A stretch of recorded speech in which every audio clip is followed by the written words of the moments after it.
the new recruits, basically civilians coming from their place, bringing their habits, their beliefs. We basically mold them, develop them into what we want, the end product, the United States Marine.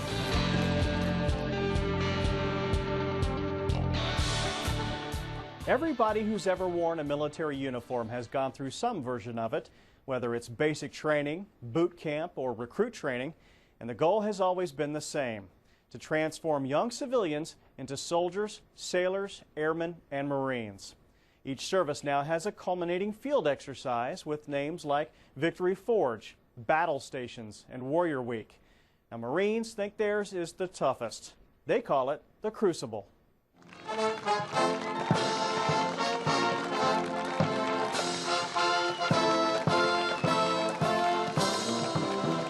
Almost every Friday morning, families and friends flock to graduation day at Marine Corps Recruit Depot, Parris Island.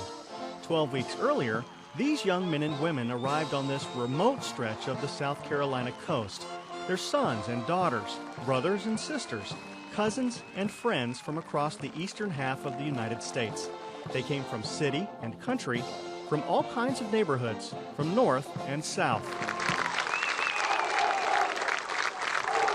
Now, 605 of them have made it through boot camp, and they have changed. Now, they're Marines.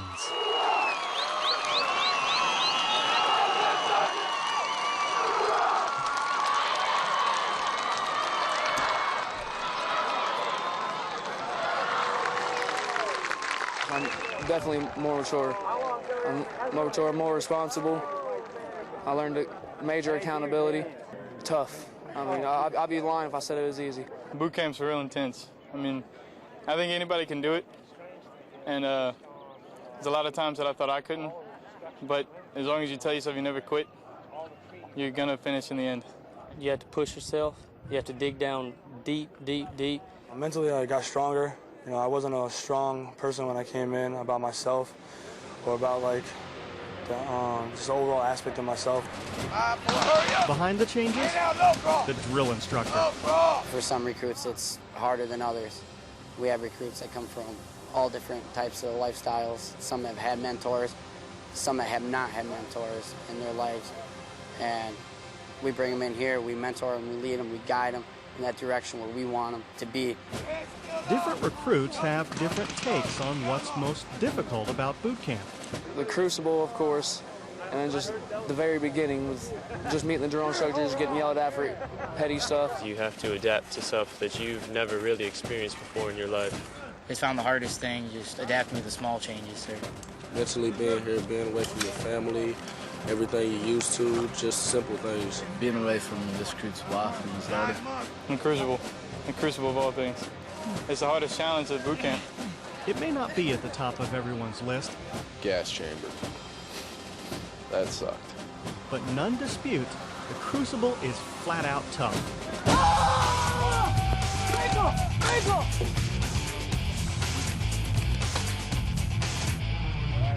The Crucible. 54 hours spread over 3 days from the middle of a Thursday night to dawn on Saturday. Recruits get 3 meals ready to eat, or MREs, and not much sleep.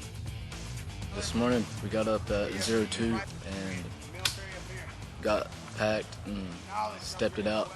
6 mile hike. Hiked for like 6 miles, got here, had chow, everything just started picking up from there. A lot of hard work, sir. Definitely some humps. Going to be some difficult humps. During the next 2 days and nights, recruits will rotate through 36 different stations. You guys need to get closer together. 29 of them are problem-solving exercises like this one. Recruits have to get 2 ammo cans and all 16 members of their squad over the elevated log. They have to do it in 30 minutes. Success requires planning and teamwork. Bring his arm over, there you go. Everything we train for comes down to this point. Everything we talk about teamwork, we talk about dedication, heart. Everything that we push towards, everything we train them, all the basic warrior training and everything comes to play now. Yep. It's their last test they have before they become Marines. This is part of Phase 3 of Marine recruit training. The drill instructors back off from in-your-face intensity and become observers. It's up to the squads to figure out how to succeed in each mission. Hold on to, yeah, there. Grab. It's about working together as a team, getting everyone to come together, and not to be an individual, but to help other people around you. Jump as high as you can, put your left leg over. A lot of the decisions and choices are left up to them. The drill instructors have mentored them, and they've fallen down. We brought them back up and told them their mistakes, corrected their deficiencies, and let them know what they need to do to make the right decision. There's also plenty of marching, 54 miles of it during the Crucible, back and forth on a network of abandoned runways that honeycomb the southern end of Parris Island. Recruits often don't realize they're being marched in circles. As the first day wears on, they begin to feel the stress. Hurry up, get in! This group feels that it's going to get a lot harder when these recruits are deprived of sleep, and since these recruits only get 3 MREs, they're going to be pretty hungry come tomorrow, sir. And they're not quite sure what to anticipate. Say we're getting dropped off in the helo, right? Yes, sir. This recruit's heard a lot of different things and hopes that it is difficult just so you can get the best experience out of it. He wants difficult? He'll get difficult. For instance, the extended obstacle courses, all based on scenarios from historic Marine battles. This one is called the Battle of Fallujah. It begins with an advance through woods littered with obstacles. The whole fire team rush together. Rush! Give him down! Get through it. Hang on, go over, run out. Set it for booby trap. Get out! Now we're getting fired on. That means move a little faster. What? After the tree line, they'll get through here, the coverts, and they'll actually assault through the main course here, utilizing the low crawl, the back crawl, and high crawl that they learned from basic warrior training. The main course is filled with even more difficult obstacles. Barbed wire. Keep your knees down, keep your knees down. Barrier walls. 5, 4, hurry up! Get out, low crawl! And even more barbed wire. Push the wire up! Say what? Sir! The drill instructors drop the observer role and revert to their normal personas. Get down low, Dave! Aye, sir. Well, get down, crawl back. Aye, sir. Get up! Aye, sir. Sprint! Aye, sir. Okay, hey, partner, you're dead. Lay there. There are casualties. Fire teams have to stay together. Those that don't are sent back to repeat the course. Take your whole fire team all the way back. And of course, no one gets it right on the first try. Oh, you get all the way back till you start opening your face. Good, get up and go back to the volcano. You want to take your time? Aye, sir. Get up and go back! Aye, sir. You get sent back to the beginning for not doing something right over and over and over again. You don't just do it once. 2, 3. It teaches them to work as a fire team. And this course is designed, if there's a casualty, a Marine never leaves no one behind. So the casualty, that fire team has to move that casualty all the way across the course. 1, 2, 3, 4. The object? To simulate the stress of the battlefield. There will be louder events, but this one's still plenty stressful. In the Crucible, you're asked to work with a team of 16 other guys, and to complete obstacles causes a lot of frustration. So it gets you mentally stressed out, and as soon as you're mentally stressed out, you're asked to do something physically. That's going to tire you out physically. So on top of being very tired and very hungry, you're stressed out. So the Crucible is definitely one of the hardest things this recruit's ever done. Your head still up! Your head still up! No, you put the start with the camera up! Yeah, take it out.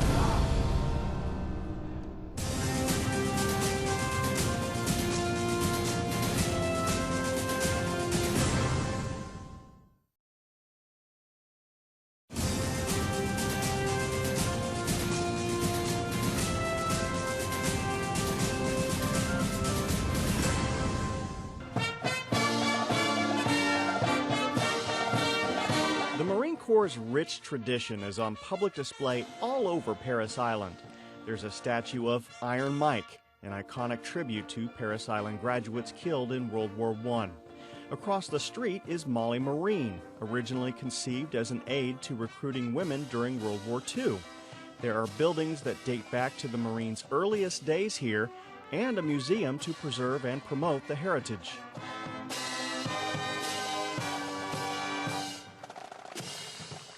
And every graduation Friday, there's a traditional color ceremony for families and guests.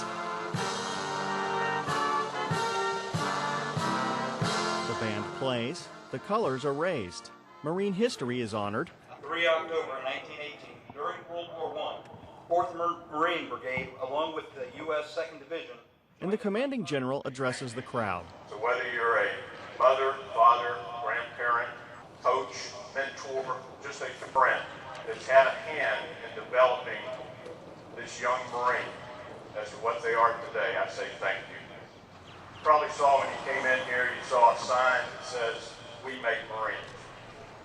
Well, I think that there are many roads that lead to Parris Island. That may be, but that sign is on the only road that leads onto the island, an indication of just how isolated it truly is. Parris Island has just over 8,000 acres, but 60% of it is tidal salt marsh. The island has a long military history. The French built a fort near the current main gate in the 1560s, and the Spanish built their own on this lonely-looking site when the French left after less than 2 years. After the English arrived, cotton plantations came to dominate the landscape. It will be during the American Civil War that the United States Navy will capture this region in 1861 and establish a huge base here. Plantation owners fled, former slaves became landowners. And established farms. They also have a setup where black soldiers and black sailors can buy property on Parris Island at reduced rates. So Parris Island, before the Marines got here, was a freedmen community, former slaves. They had about 5 or 6 churches out here, a number of small farms, for the most part growing cotton. Only one tombstone is left from the large freedmen's cemetery. The Navy abandoned Parris Island to the farmers after the Civil War until... In the 1890s, they start developing it into a major naval station.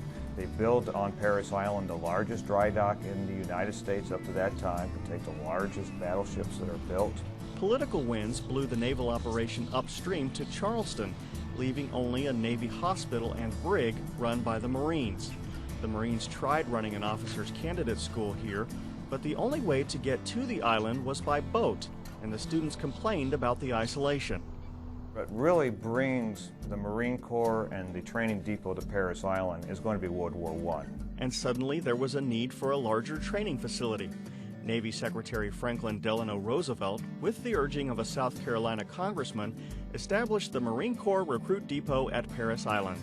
And by 1919, just as the war ends, they purchased the entire island, about 6,000 acres, and take over the entire Parris Island for recruit training. And we've had the island and some smaller islands around the base ever since. The island continued to be mostly farmland through the 1920s and 1930s. The outbreak of World War II brought another surge in the need for training facilities. A causeway was finally built from the main highway to Parris Island, and it became the all-marine enclave it is today. There was such a need for instructors that one former DI told us he got the assignment when he was still a private first class. 205,000 men received their recruit training here during the Second World War. 138,000 would be trained for the Korean conflict. That number would jump to 250,000 during the Vietnam era. Over the years, the training has been in more or less continuous evolution, but there are constants. New Marines have always been trained in marksmanship. They've always had a swimming requirement. There has always been rigorous physical training. There has always been close order drill, and lots of it. Oh, and discipline. Lots and lots of that. The former DI who shot these home movies in the early 1970s talks about the motivation ditch. He says he'd send a belligerent recruit out for a few hours in the motivation ditch, and he'd come back a different man. And that DI says the training was even tougher when he went through it in 1958. There's sort of the joke here that as soon as they graduate, then they look at the recruits and go, well, you don't know what it was like in the old Corps. Recruit training has changed a great deal. It's a lot more sophisticated than it had been in the past, but it still is a very difficult, very grueling experience.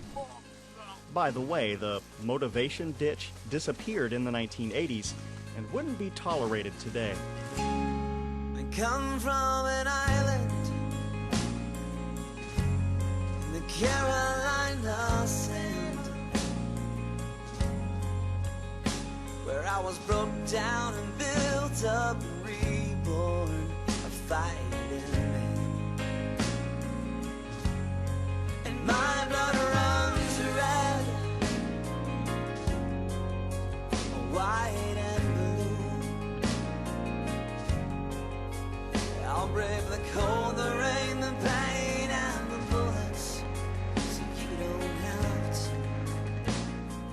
Since World War II, every male recruit from west of the Mississippi has been sent to San Diego for training, and those from east of the Mississippi come to Parris Island.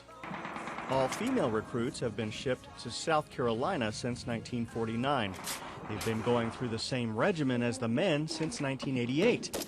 The Crucible was introduced onto the schedule in 1996, a culminating test that forces recruits to apply skills and knowledge learned over the course of boot camp. Push bayonets at the end, right? Assault the enemy. Yes, sir. Remember that? Yes, sir. Hey, why do they do that? Though the Crucible relies heavily on high-stress activities, time is also set aside for discussion of core values, duty, honor, commitment, It's all about what you do on your own time. and for the DIs to share practical knowledge about life as a Marine. Biggest thing for me when I talk to the recruits is I try to prepare mentally for what they're going to see when they leave the gates of Parris Island. When I went out there as a PFC in the fleet, things that if I would have known would have better prepared me as a young Marine in the Marine Corps. Semester hours over the other Marines. The recruiting slogan says, "The few, the proud, the Marines." The Marines have always wanted to be different. Probably Marines set themselves apart from the very beginning because they were stationed on board ships to keep the sailors in line. So that right there made them a little more superior to the other men they're serving with. And as we go through time, we find that the Marines use this sort of concept for recruitment and such. There is a mystique to being a Marine. They're supposed to have harder training. And the young Marines who find their way to Parris Island, they do come by different roads and for a variety of reasons. Why be a Marine? Who would want to be part of the best? I want to be hardcore. That's how I am. My family's military, and nobody was in the Marines yet. My dad was in the Marines, and 3 of my cousins are Marines right now, and they always been idols for me, and I always looked up to them, and it's just something I always wanted to do. Since I had a really good, decent life here, might as well give something back. So I joined the Marine Corps. Doing something high above expectations, being looked upon for, and feel pride for what I do. This recruit saw a lot of things going wrong overseas and wanted to help out in Iraq. That's why this recruit joined the 03, sir. And there's money for college. This recruit hopes to go to college. I feel personally that if you live in this country, you need to defend it. You know, you don't get invited to someone's house for dinner and not offer to help with the dishes. I'm not going to live in this country and not help it in a time of need.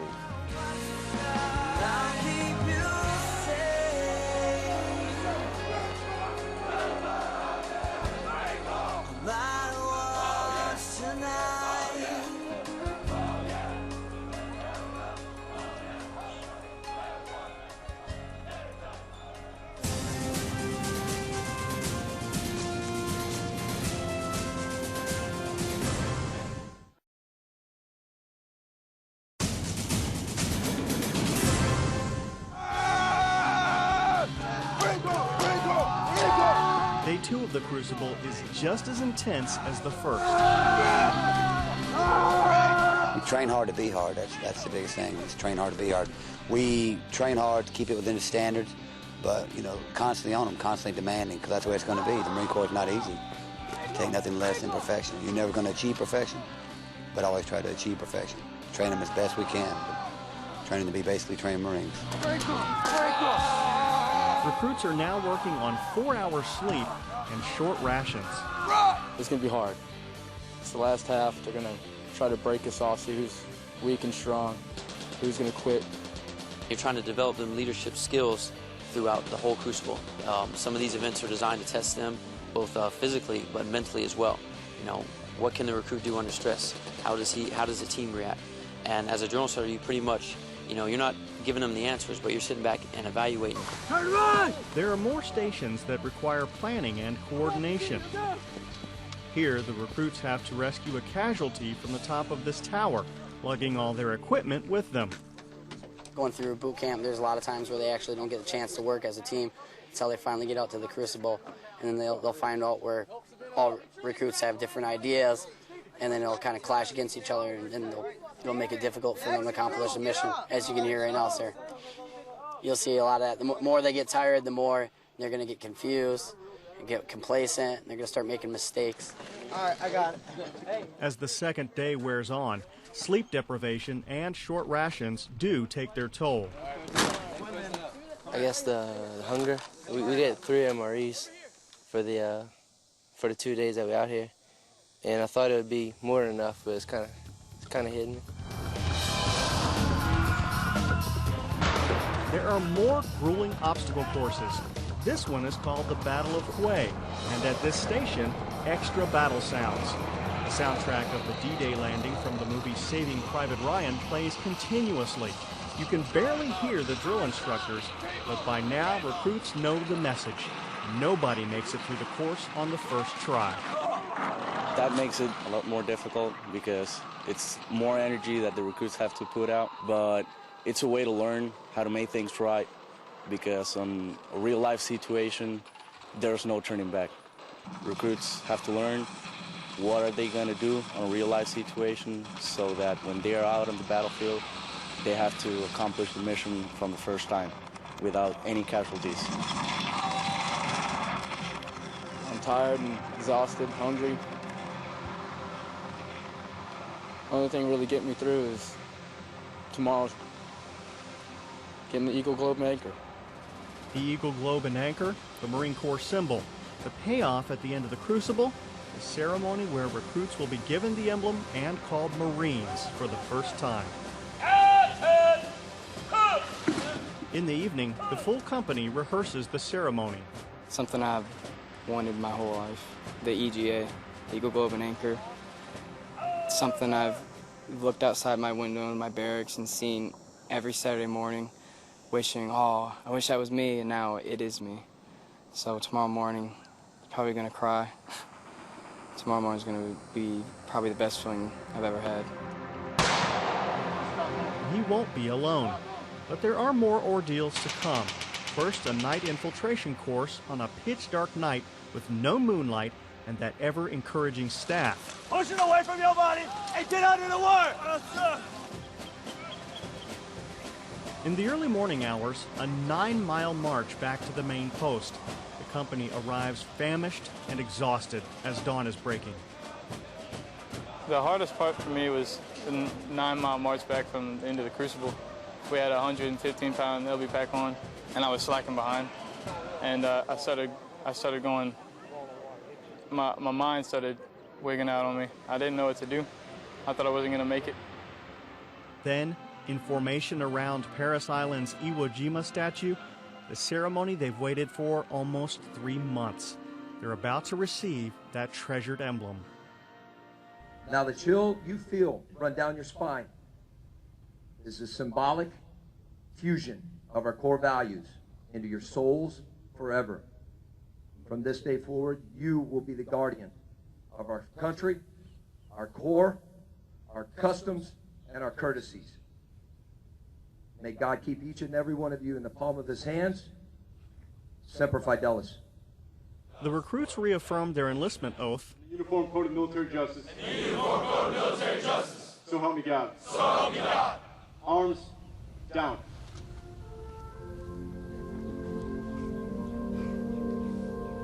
And then, with the Marine anthem playing softly, drill instructors present each recruit with an Eagle Globe and Anchor emblem, congratulate him for completing training, and for the first time, call him Marine. No spectators, no crowd. Only men who've endured the last 11 grueling weeks of training together. It's a group experience and an intensely personal moment. Many feel proud. Like you're standing taller than anybody else. Like you're head and shoulders over most people. you accomplished the largest goal of your life. It was the greatest feeling in my life. Many are emotionally overcome.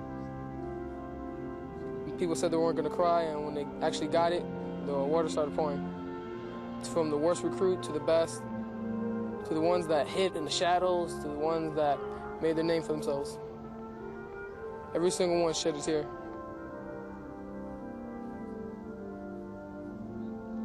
When they put it in your hand and tell you to hold it close to your heart and say, "Job well done, Marine," that's the best feeling I've ever had in my life.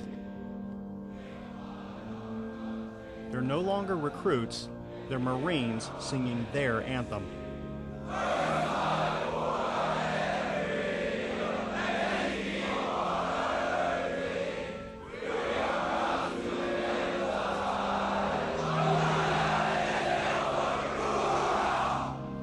Senior drill instructor, take charge of your new Marines and feed them a warrior's breakfast. After the emblem ceremony, the new Marines are dismissed for a warrior's breakfast. That's a smorgasbord of steak, potatoes, and all manner of breakfast foods, as much as they can eat. And Marines who've been worked very hard and fed little for more than 2 days, they can eat a lot. I'm Tech Sergeant Ryan Hoke, and you've been watching Recon.